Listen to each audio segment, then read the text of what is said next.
महोदय जी, मैं आपको धन्यवाद देना चाहता हूं, सुझाव दिया है। Jammu Kashmir official languages bill 2020 क्षेत्र के लोगों को, आकांक्षाओं को और दशकों के रही मांगों को आदा करते हुए प्रस्तावित किया गया है।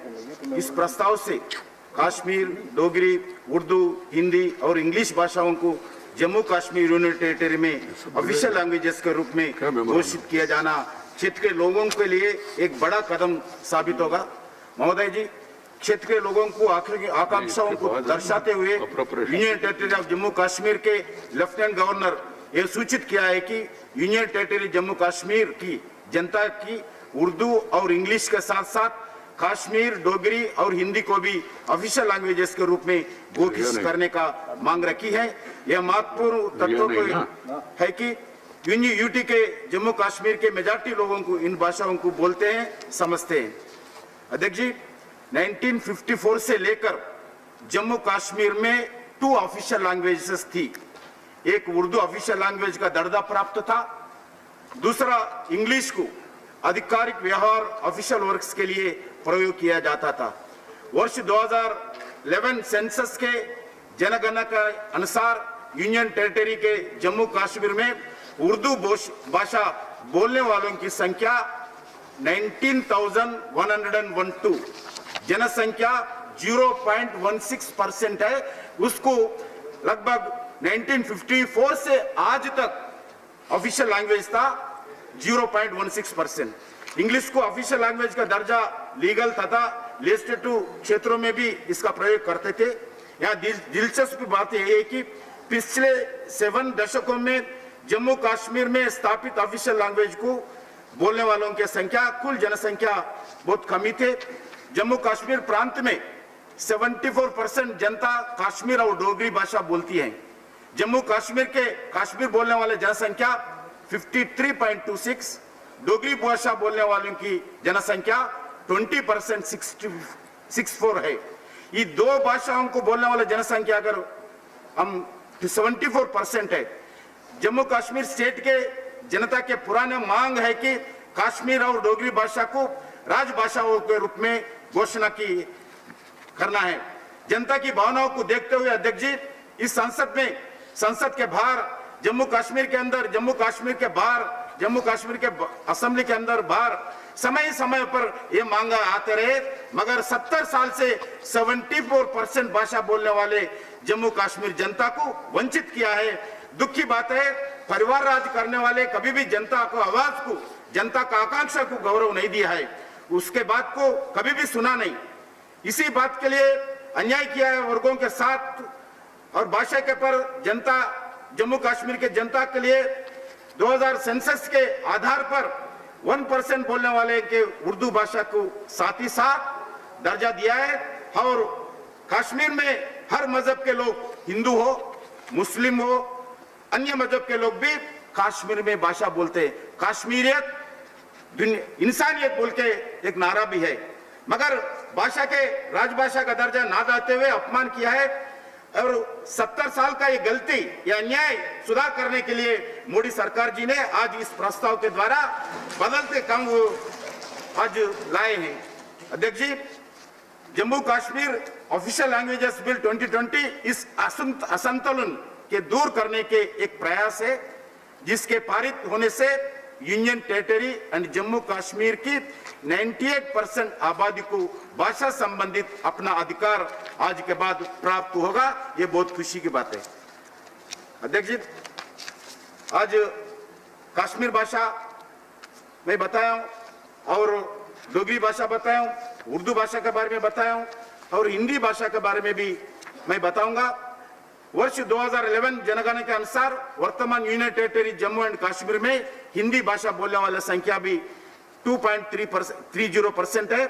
आर्टिकल 343(1) के अनुसार भारत संघ के राज्य भाषा देवनागरी लिपि से हिंदी होगी, क्योंकि भारत की संपूर्ण संविधान अभी जम्मू कश्मीर संघ के राज्य क्षेत्रों के लागू होती है। इसलिए हिंदी को प्रस्तावित Jammu Kashmir official language bill में 2020 में हिंदी को भी शामिल किया गया। अध्यक्ष जी, भारत के संविधान के आर्टिकल 348 अनुच्छेद अनुसार सुप्रीम कोर्ट, हाई कोर्ट, संसद में प्रस्तुत किए जाने वाले विधेयकों को आदि में भी सभी कार्यवाही इंग्लिश भाषा में होती है। इसीलिए इंग्लिश भाषा को प्रस्तावित विधेयक में एक भाषा के रूप में शामिल किया जाना आवश्यक है।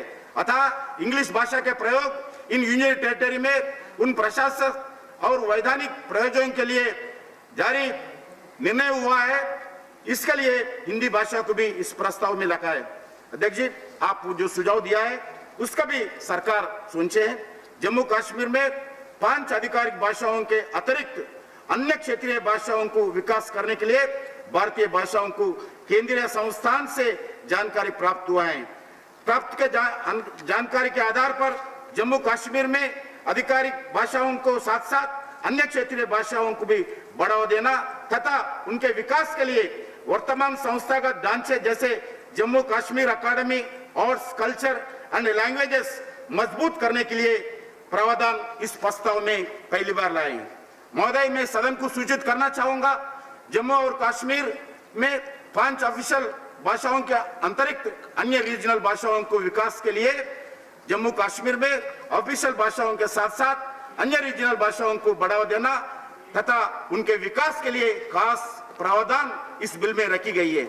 महोदय, मैं इस दिशा में ठोस कदम बढ़ाने के लिए कुछ खास इंस्टीट्यूशनल स्ट्रक्चर्स जैसे जम्मू कश्मीर में कला, संस्कृति तथा भाषाओं को आने वाले दिन में काम करने के लिए अकादमी को और मजबूत करने और इस संस्थाओं के द्वारा पंजाबी, गोजरी, पहाड़ी भाषाओं को विकास करने के लिए विशेष कदम उठाने के लिए प्रावधान सम्मिलित किया है।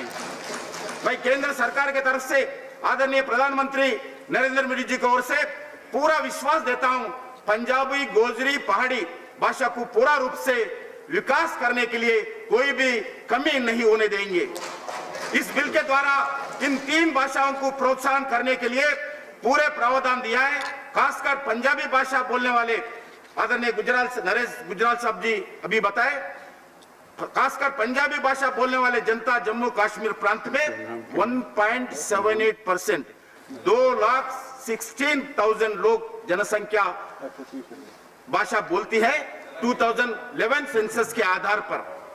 इसलिए पंजाब भाषा को प्राथमिकता देते हुए गोजरी, पहाड़ी भाषा को भी साथ साथ हर विषय पर साथ साथ आगे ले जाने के लिए मोदी सरकार कमिटमेंट है। मोदी जी सरकार पंजाब लोगों के साथ, पंजाबी भाषा बात करने वाले के साथ सिर्फ राजनीति के साथ नहीं जोड़ती है, मगर दिल के साथ, कमिटमेंट के साथ जोड़ती है। पंजाब लोगों के साथ समर्पित भाव से सेवा करने के लिए तैयार है। अध्यक्ष जी, और मैं इसी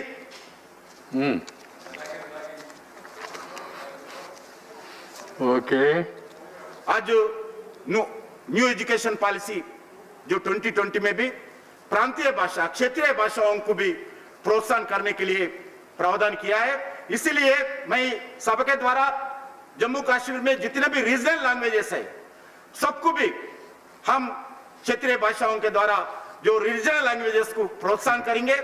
मैं इस बात के साथ ये जो Jammu Kashmir official languages bill 2020 को समर्थन करने के लिए मैं आपके द्वारा सभी सांसद महानुभावों को मैं रिक्वेस्ट करता हूं। राइट।